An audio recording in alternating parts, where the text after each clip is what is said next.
Good morning. In this lecture, we will be discussing the consequences of the disintegration of the USSR. Of course, the biggest consequences, I must say the biggest result which changed the entire political scenario of the world, the biggest influence of the disintegration of the USSR was the end of Cold War. When we were doing the Cold War, when we were discussing the idea of Cold War, it was a clash of ideology, and it was the world was totally bipolar at the time.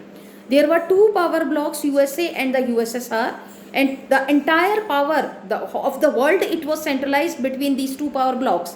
And these two power blocks, they were always in all kinds of race, I must say. They may be the race of ideology, they may be the race of technology, or they may be the race of economic development or arms and ammunitions or whatever.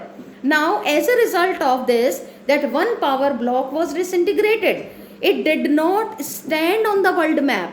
When there is just one power block in the world, of course there will be no more the situation of the Cold War. So the biggest consequence, I must say the biggest result of the disintegration of the USSR was the end of Cold War, as there was there was no other power block other than the USA. Now, power relations, and of course as a result of, second the most important result of the disintegration of the USSR was this arms race, a very severe race for power, a very severe and blind race for weapons. It came to an end because there was no Cold War, there was no idea, a feeling of doubt, what the other country is doing, what is it, so that it could harm the other rival and all. So when this feeling was not there, of course this race for arms, it came to an end. And there were number of, now the question arises, when there is no one to challenge America, when there is just one power block, does it mean that America emerged as the most powerful country of the world? Now we can say yes, of course, but still, does it mean that the power of the world, it was totally centralized in America? Or is it so that the world became a unipolar world? When there was just power hub, there was just one power block, that is America? No, things were not so. Rather, other political and economic players which came on the world map.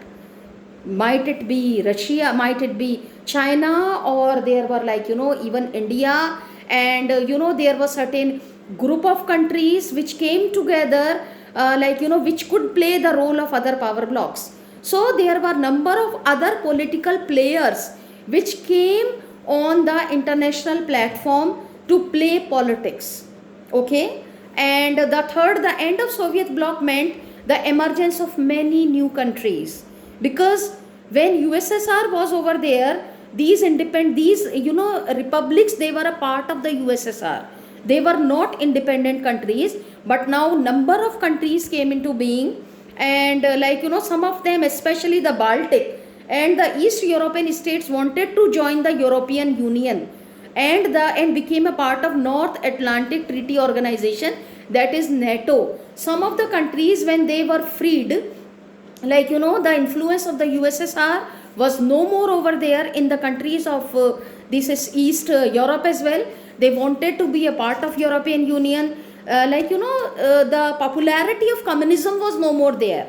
Everybody was going for capitalism. Everybody wanted to follow the policy of USA, because of course it was united, and it came up as the only power block in the absence of USSR and all. And so most of the countries, they wanted to join European Union, they wanted to join NATO and the international system. So many new players came on the world map, and their own identity, their own interest, and their economic and political difficulties, number of things changed, because up to now they were a part of the USSR, and their economic policies, their political policies and all, everything was represented by the policy of USSR. But when they became independent, of course they started taking decisions independently, and as a result there was a great change on the international platform. Thank you.